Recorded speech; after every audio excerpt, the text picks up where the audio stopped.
Ya, Assalamualaikum warahmatullahi wabarakatuh.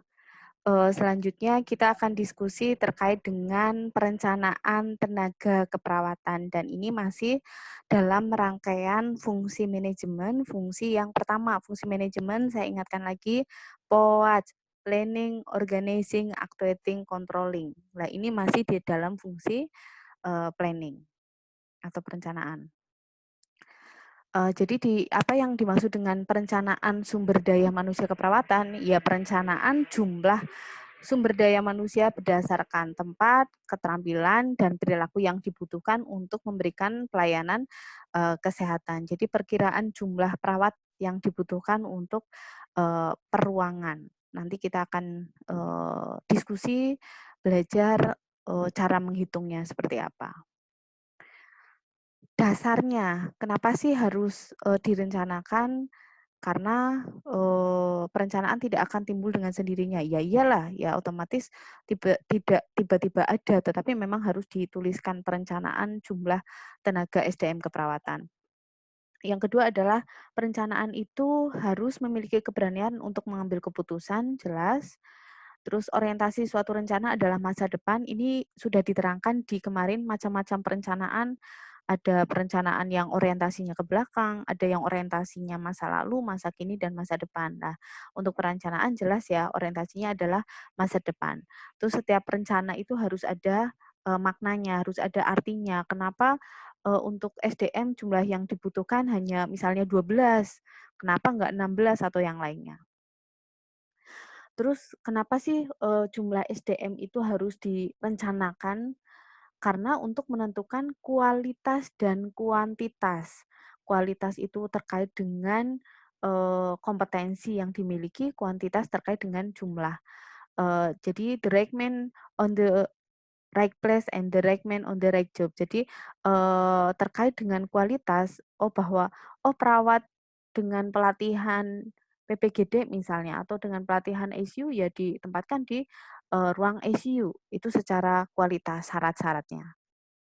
Terus kenapa tujuan dari perencanaan adalah untuk menghindari tumpang tindih pelaksanaan tugas. Jadi jangan sampai jumlah pasiennya sedikit, jumlah perawatnya terlalu banyak. Dan jangan sampai juga jumlah pasien terlalu banyak dan jumlah perawatnya sedikit. Makanya harus direncanakan. Terus selanjutnya adalah menjamin tersedianya tenaga keperawatan masa sekarang maupun masa mendatang yang tadi saya bilang. Terus selanjutnya apa saja faktor yang mempengaruhi kebutuhan tenaga keperawatan? Yang pertama adalah faktor pasien. Faktor pasien ini berarti logikanya jumlah pasien semakin banyak, tingkat ketergantungan pasien semakin tinggi, otomatis membutuhkan jumlah perawat yang lebih banyak. Seperti itu ya. Jadi jumlah pasien, dia tingkat ketergantungannya apa, penyakitnya apa, itu akan mempengaruhi jumlah tenaga perawat. Terus selanjutnya adalah faktor lingkungan. Faktor lingkungan ini sendiri terkait dengan kondisi rumah sakit ya. Rumah sakit itu termasuk tipe apa, lokasinya di mana, termasuk juga layout ruangan ya. Artinya antara ruang IGD misalnya. Ruang IGD itu harusnya berdekatan dengan ruang OK, terus berdekatan juga dengan ruang ICU. Jangan sampai jaraknya terlalu jauh. Itu faktor lingkungan juga ngaruh ya, karena ngaruh ke jumlah perawat. Karena kalau jaraknya, layoutnya terlalu jauh ya otomatis perawatnya capek ya. Terus selanjutnya adalah faktor organisasi. Faktor organisasi itu berarti di ruangan, di rumah sakit, kebijakannya menggunakan metode apa. Misalnya metode primer, otomatis ya kalau aturan mainnya metode primer, satu perawat primer ya hanya memegang 5-6 pasien. Nah, sehingga kalau jumlah pasiennya banyak, mau pakai metode primer, berarti jumlah perawat primernya juga harus banyak. Ini adalah contoh faktor organisasi. Terus yang ketiga, yang terakhir adalah faktor tenaga. Faktor tenaga itu berarti jumlah perawat yang ada di rumah sakit itu berapa? Kualifikasi pendidikannya apa? Pelatihan yang sudah pernah diikutkan apa? Itu akan mempengaruhi jumlah dari kebutuhan tenaga keperawatan. Terus selanjutnya adalah untuk menghitung jumlah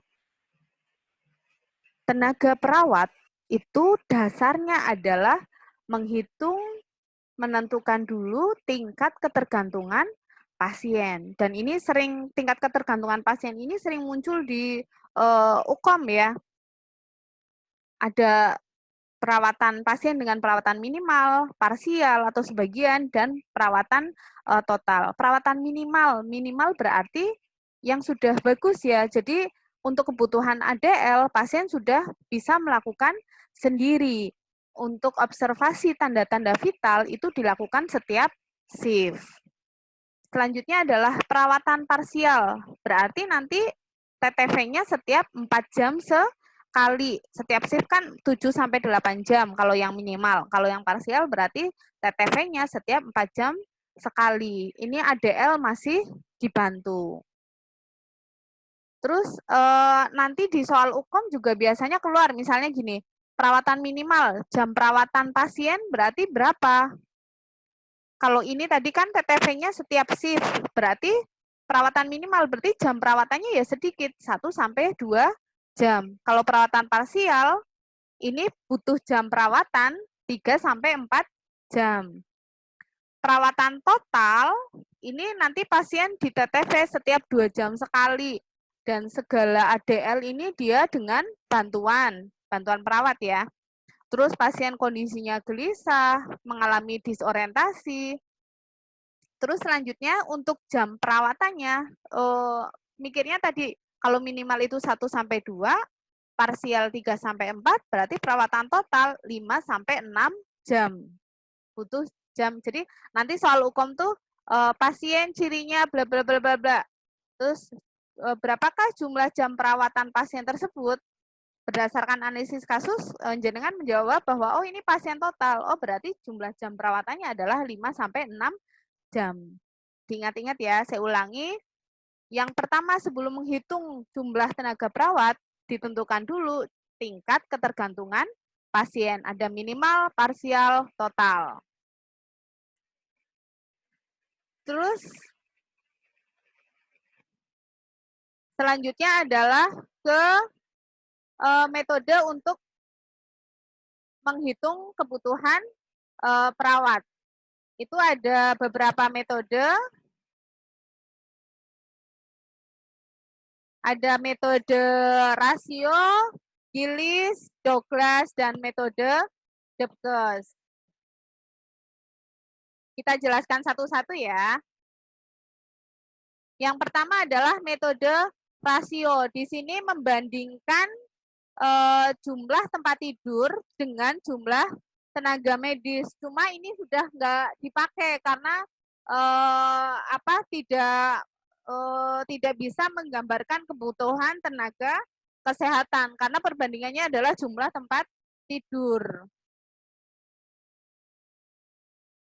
Nah, contohnya gimana? Misalnya gini, kita lihat tipe rumah sakitnya ada A dan B, C, D. TM ini adalah tenaga medis, TT adalah jumlah tempat tidur. Jadi misalnya di sini tenaga medis 1 untuk jumlah tempat tidur 4-7. Terus ini jumlah tempat tidurnya 2, TPP berarti tenaga perawatan para medis. Perawat, ini perawat, TNPP tenaga non perawat. Selanjutnya ini adalah tenaga non perawatan para medis. Tapi metode rasio ini sudah tidak digunakan karena tidak menggambarkan jumlah kebutuhan tenaga perawat. Selanjutnya adalah ini tadi kepanjangannya ya. Yang tadi T non P berarti tenaga non perawatan. Selanjutnya adalah metode Gillies. Metode Gillies ini dia mempertimbangkan pertama adalah jam perawatan langsung, yang kedua perawatan langsung berarti perawat memberikan asuhan ke pasien. Yang kedua adalah jam perawatan tidak langsung, ngapain? Misalnya perawat melakukan dokumentasi keperawatan. Terus selanjutnya adalah Gillies juga mempertimbangkan terkait dengan jam perawat untuk melakukan pendidikan kesehatan. Kita lihat di sini jam perawatan langsung berarti perawat memberikan asuhan ke pasien. Nah, Gilis mempertimbangkan kalau pasien self-care itu nanti berapa jam, partial care berapa jam, total care, dan intensive care berapa jam. Nah, ini nggak usah dihafalkan ya. Nantinya ketika menghitung tenaga, ini kan rumus standar, sehingga pasti akan diikutkan di kasusnya. Jadi, di sini self-care itu butuh jam perawatan 2 jam, parsial 3 jam, total care 4-6 jam, dan intensive care butuh 8 jam. Nanti aplikasinya di kasus ada ya. Selanjutnya adalah perawatan tidak langsung. Tidak langsung itu tadi misalnya terkait dengan dokumentasi keperawatan, terkait dengan konsultasi ke tim kesehatan lain. Nah, kalau menurut Gilis, untuk perawatan tidak langsung itu membutuhkan waktu ini, 60 menit per pasien. Jadi per pasien itu butuh waktu 1 jam. Selanjutnya adalah pendidikan kesehatan. Itu Gilis mempertimbangkan 15 menit per pasien. Oke, jadi Gilis itu dia melihat 3 hal, perawatan langsung, perawatan tidak langsung, dan pendidikan kesehatan. Ini rumusnya, nggak usah dibuat pusing. A ini adalah jumlah jam perawatan pasien. Kalau nanti di kasus nggak ada, berarti jenengan harus menghitung jumlah jam perawatan pasien. Dari mana, Putri? Ya tadi, dari jam perawatan langsung, jam perawatan tidak langsung, dan dari jam pendidikan kesehatan. B ini adalah jumlah pasien. C ini adalah jumlah hari dalam 1 tahun. Ini C jumlah hari dalam 1 tahun dikurangi D. D itu adalah jumlah hari libur. Jumlah hari libur nanti boleh yang 78, boleh yang 128. E ini adalah jumlah jam kerjanya perawat dalam setiap shift. Nanti kita aplikasi ke kasus ya. Oke, selanjutnya. Nah, ini B ini kan jumlah pasien. Kalau nanti di kasus tidak diketahui, berarti jangan ngitung dulu. Jumlah bor kalikan jumlah tempat tidur. Nah, ini jumlah hari ada 365 hari, jumlah hari libur. Ada yang 128, seneng banget ya ini. 128 tuh 52 hari Minggu, 52 hari Sabtu. Jadi hari Sabtu ada yang menganggap itu libur. Tapi kalau rumah sakitnya enggak, ya berarti nanti bukan 128. Biasanya memakai 78. 78 tuh dari mana? 52 hari Minggu, ditambah hari libur cuti tahunan tuh 12 hari libur nasionalnya 14. Sehingga nanti dijumlah adalah 78. Terus lah ini adalah yang tadi jumlah jam kerja per shift 7. Terus kalau menurut Gilis, harus ditambahkan 20% untuk mengantisipasi takutnya ada kekurangan. Oke, kita langsung aplikasi kasus ya. Contoh, di sini ada jumlah pasien adalah 20 pasien. Putri, kalau besok di kasus nggak ada jumlah pasien, berarti jenengan ngitung dulu. Bor dikalikan tempat tidur, itu adalah jumlah pasien. Mudeng ya. Terus lanjut, di sini sudah ada kasus. Pasien mandiri ada 6, ya kan? Yang parsial ada 10, yang 4 adalah total. Terus kita tentukan dulu jumlah jam keperawatan langsung. 6 pasien kali 2 jam.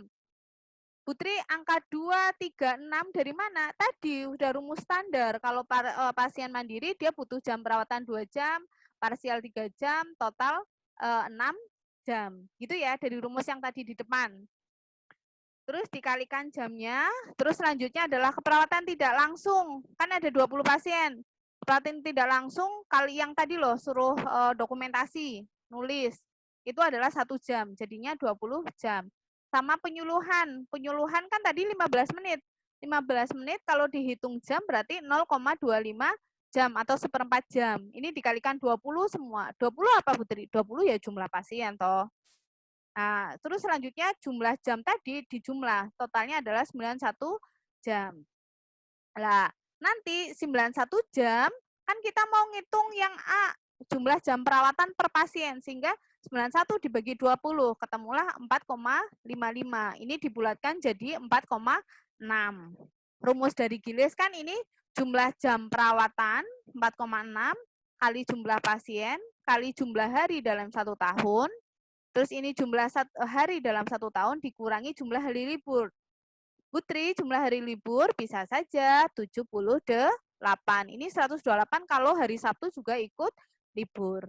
Ini kali 7 jam. 7 jam itu karena dalam satu shift si perawat bekerja selama 7 jam. Nah, ketemulah 20,24 dibulatkan menjadi 20. Nah, nanti 20 kan tadi kata si Gilis itu tambah 20%. 20% kali 20, 4. Ya, ketemunya 4. Sehingga total perawat yang dibutuhkan adalah 24. Sampai sini mudeng? Mudeng ya? Oke, kita lanjut. Oh, kalau ini apa sih? Persif. Kalau ini persif. Tadi kan sudah apa dibutuhkan ya, misalnya ketemulah misalnya 22 perawat. Nanti persifnya ada pagi itu paling banyak 47%, sore 36%, shift malam 17%. Lah, ini itu sudah dari rumusnya si Warstler ya. Bukan Butri. Butri bilang 47% enggak, tapi ini dari si Bapak Warstler. Selanjutnya adalah metode Douglas. Ini juga terkenal. Lah, metode Douglas sering disebut sebagai metode NEAT. Ini sama, ya semuanya ngitung rumus kebutuhan tenaga adalah melihat tingkat ketergantungan pasien. Ini nanti silakan dibaca sendiri, sama, hampir sama dengan Gilis ya. Nah, Douglas ini paling kepenak, karena dia tinggal mengkalikan aja. Mengkalikan ini, rumus ini. Kayak gitu. Contoh ya, contoh. Misalnya jumlah pasien minimalnya ada 10, parsialnya ada 5, totalnya ada 5, ya tinggal dikalikan aja ini, 10 kali 0,17, ya, untuk yang shift pagi ya, misalnya. Berarti 10 kali 0,17, 5 kali 0,27, selanjutnya adalah 5 kali 0,36. Rumus kayak gini juga nggak usah dihafalkan ya, pasti kalau rumus itu sudah ada apa sih konstantannya yang akan dilampirkan di kasus. Ini contohnya 5 pasien perawatan minimal, 10 parsial, dan 5 dengan perawatan total. Yang ngitungnya per shift ya.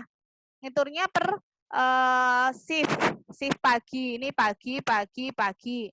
Shift siang, siang, siang. Tinggal dikalikan angka-angkanya. Begitu. Ini yang shift pagi, 5 kali 0,17, 10 kali 0,27, ini adalah yang dari kotakan tadi. Ini si pagi di total 5,35, ini si siang di total 5,35, yang si malam 2,20. Nah, totalnya ada 11 perawat, tambah 1 kepala ruang, tambah 3 katim, sama 2 perawat cadangan. Jadi yang dibutuhkan adalah 17 perawat. Seperti itu. Selanjutnya adalah menurut Depkes. Menurut Depkes itu ada 2. Berdasarkan tingkat ketergantungan pasien. Tingkat ketergantungan pasien berarti tadi apa? Ada mandiri, parsial, total. Mudeng ya? Lah, rumus yang kedua menurut Depkes adalah berdasarkan klasifikasi pasien. Oh, pasien ada yang dirawat di ruang penyakit dalam, ada yang dirawat di ruang penyakit bedah, ada yang dirawat di ruang IGD misalnya. Kita lihat ya. Ini berdasarkan klasifikasi pasien, berdasarkan tingkat ketergantungan pasien. Oke, ini kita langsung masuk ke kasus ya. Ini berdasarkan tingkat klasifikasi, ada pasien yang di ruang dalam, bedah, gawat anak, dan kebidanan. Nah, ini adalah rata-rata jam perawatan per hari per pasien. Ini juga nggak usah dihafalkan, ini konstanta, jadi nantinya akan dilampirkan di kasus. Nah, terus ini berdasarkan tingkat ketergantungan pasien, ada minimal, parsial, agak berat, sama maksimal. Ini juga sudah ada konstantanya, nanti akan dikali berapa.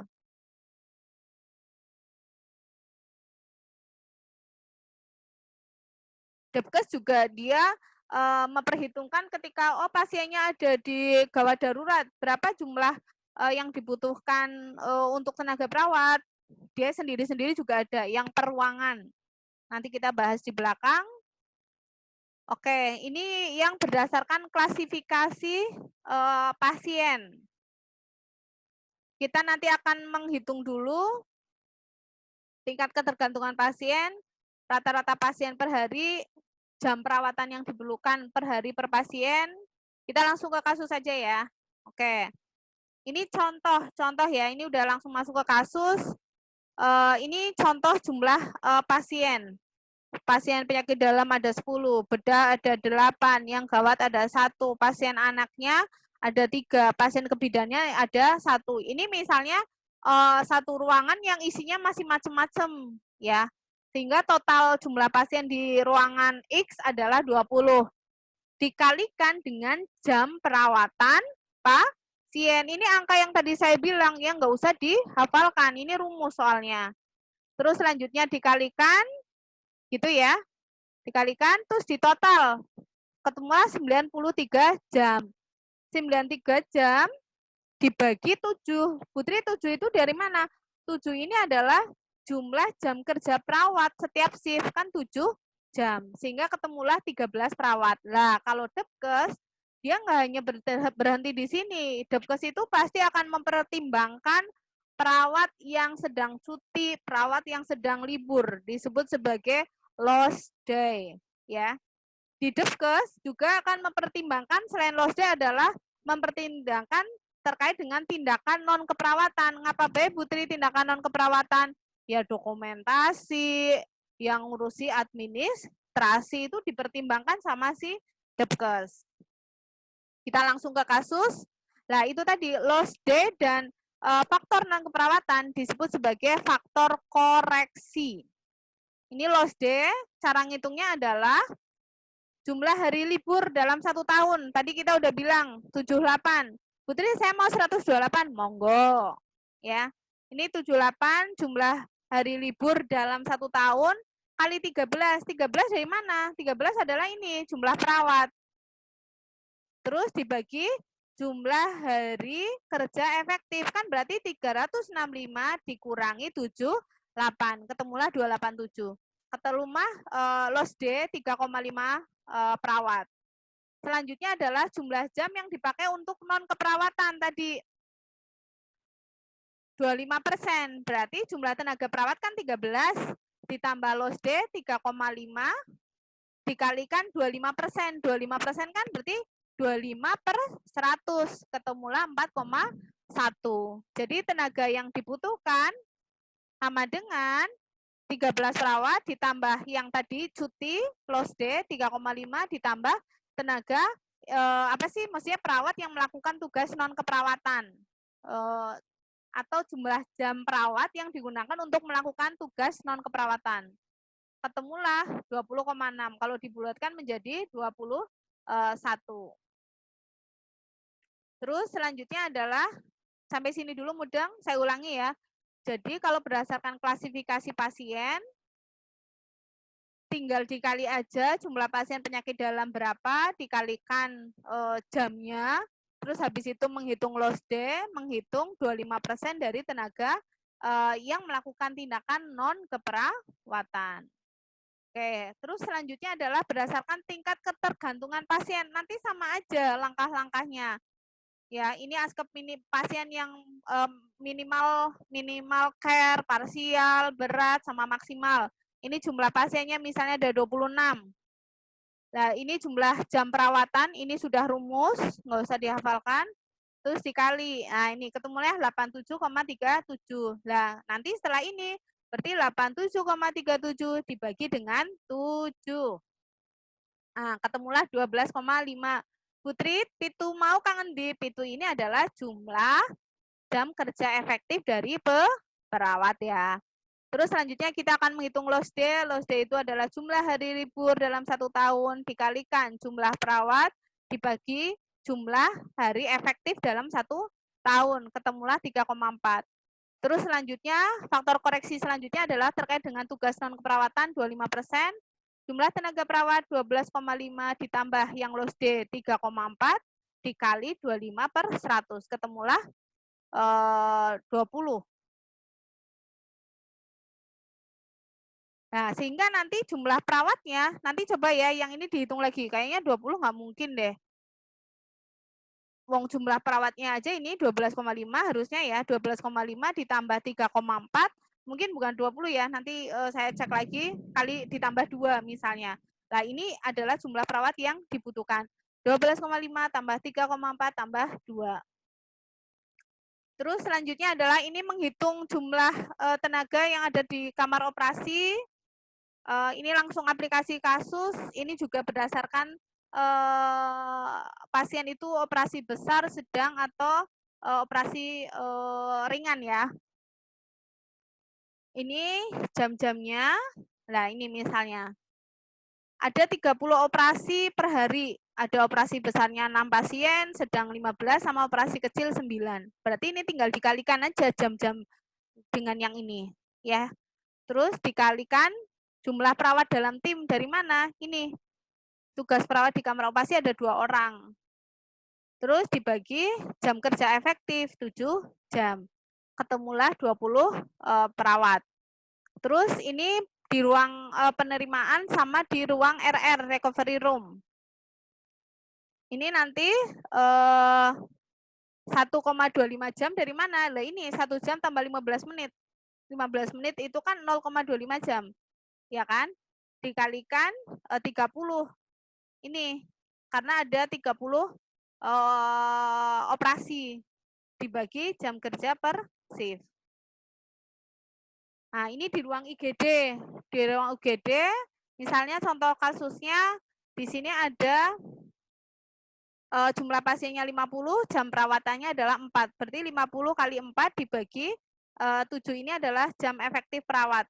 Ditambah loss day ya. Loss day sama kayak tadi ngitungnya. Sehingga nanti ketemulah 29 ditambah loss day-nya 7. Ketemulah 36 perawat. Selanjutnya di ruang ICU sama ya, semuanya itu dari jumlah pasien dikalikan jam perawatan dibagi jam efektifnya dalam per shift. Terus nanti tambah loss day. Loss day jelaskan jumlah hari libur, terus selanjutnya dikali jumlah perawat dibagi ini jumlah hari efektif bisa aja 287 ya. Beda-beda. Selanjutnya ini di rawat jalan. Ini misalnya ada 100 pasien, jumlah jam perawatan kan setiap satu pasien 15 menit ya. Terus dibagi 7 kali 60 menit. Ketemulah 4 perawat ditambah faktor koreksi 15%. Kenapa 15%? Itu rumus ya, rumus dari Depkes, pertimbangannya kan di poli lebih sedikit dibanding yang di ruang rawat inap. Ruang rawat inap kan tadi faktor koreksinya 25%. Oke, ini di kamar bersalin. Misalnya ada 10 pasien kali, ini jam yang diperlukan, sudah rumus juga, kali 4 jam, dibagi jam efektif bekerja 7 jam, ditambah loss day. Jadi semuanya ditambah loss day. Loss day itu mempertimbangkan jumlah tenaga yang cuti, libur, ataupun cuti ya tadi, cuti atau libur. Selanjutnya adalah penjadwalan terkait dengan jadwal shift. Jadwal shift ini harus seimbang ya, antara bekerja, antara jumlah hari libur itu harus seimbang. Terus dan antar karyawan, antar perawat itu juga adil. Terus rancangan penjadwalan ini yang tadi saya bilang ya, Warser kalau shift pagi kali 47% dan sebagainya, ini ada di penjelasan di bawahnya. Ada Wasel menurut Douglas sama Abdullah and Levin. Ini kalau menurut Wasel nanti shift pagi kali 40%, 30% untuk yang sore dan 15% untuk shift malam, sisanya 15 itu untuk yang off. Tenaga yang off berarti tenaga yang libur ya. Ini misalnya saya tuh mau jumlah perawatnya ada 25, berarti yang shift pagi berapa orang, shift sore berapa orang. Nah, kalau menurut Wasser itu kalau shift pagi kali 40%, shift sore kali 30%, yang shift malam kali 15%, yang libur 15%. Sementara menurut Douglas, ini dihitung berdasarkan karena dia ngomongin jumlah perawat berdasarkan tingkat ketergantungan dan shift, jadi langsung dikali rumus saja. Ini angka yang tadi di tabel itu loh, yang di kotakan tabel. Jadi saya lewati aja yang Douglas ya. Terus kalau ini yang menurut Abdillah N. Levin, ini berdasarkan indikator kritis. Ada kelas 1, 2, 3, 4. 4 itu berarti yang jam perawatannya paling banyak. 6 jam. Kalau yang tingkat 1 cuma 2 jam. Perbandingan shift-nya untuk pagi 35%, sore 35%, dan 30% untuk yang shift malam. Oke, selanjutnya untuk SDM, dari mulai SDM tuh bukan serta-merta tiba-tiba butuh ya, enggak, tetap harus analisis situasi. Jadi diplanningkan jumlah pasiennya berapa, aku punya SDM berapa, oh berarti aku harus nambah berapa. Terus selanjutnya nanti ada apa sih setelah diplanningkan, selanjutnya ada rekrutmen. Setelah rekrutmen ada pengembangan, dilatih, diorientasikan. Selanjutnya adalah maintenance, itu berarti tenaganya dipertahankan, utilisasi, habis itu digunakan. Terus selanjutnya ini langkah perencanaan SDM sama kayak tadi ya. Jadi yang pertama analisis situasi dulu, terus selanjutnya apa sih rekrutmen akan dibahas di selanjutnya. Setelah rekrutmen, proses rekrutmen juga nanti ada wawancara, ada tes psikotes, dan nanti ada proses pengembangan SDM di sini dan proses stabilisasi atau mempertahankan. Ini penjelasannya. Yang pertama adalah perekrutan dengan seleksi, orientasi, dan penghargaan. Untuk seleksi ini tiap rumah sakit berbeda-beda ya kriterianya. Kayak misalnya rumah sakit Karyadi. Yang pertama seleksi administrasi dilihat dulu wajahnya ya. Wajahnya itu kalau kelihatan cantik, rapi itu lebih diutamakan. Itu ya. Jadi memang melihat tampilan luarnya seperti itu. Ada rumah sakit yang seperti itu. Contohnya tadi Karyadi ya. Karyadi seperti itu. Terus terkait dengan tinggi badan itu juga di Karyadi dijadikan dasar untuk menseleksi. Sama satu lagi terkait dengan jarak dari rumah dengan rumah sakit. Karyadi lebih memilih yang lebih dekat karena biar tidak terjadi perawat yang terlambat, perawat yang misalnya tidak tepat waktu karena tadi jarak. Nanti alasannya jaraknya jauh dan sebagainya. Sehingga Karyadi mengantisipasi ya itu tadi perawat yang diterima yang jaraknya dekat. Terus nanti ada pengembangan staf yang tadi saya bilang ada pendidikan berkelanjutan entah itu formal maupun informal, pelatihan maupun sekolah lagi. Ini misalnya syarat-syarat tadi yang saya sudah ceritakan, nanti tesnya ada wawancara, ada psikotes, ada juga yang rumah sakit menggunakan tes skill. Oke, selanjutnya adalah hambatan dalam ketenagaan, ada karyawan yang absen, terus sering baru sebentar udah keluar, itu juga ini ya membuat jadi tidak efisien karena ketika melakukan suatu rumah sakit melakukan rekrutmen juga butuh biaya, sehingga ketika karyawannya nggak betah terus baru 3 bulan udah keluar itu menyebabkan jadi tidak efisien. Selanjutnya ada juga karyawannya jenuh atau burnout.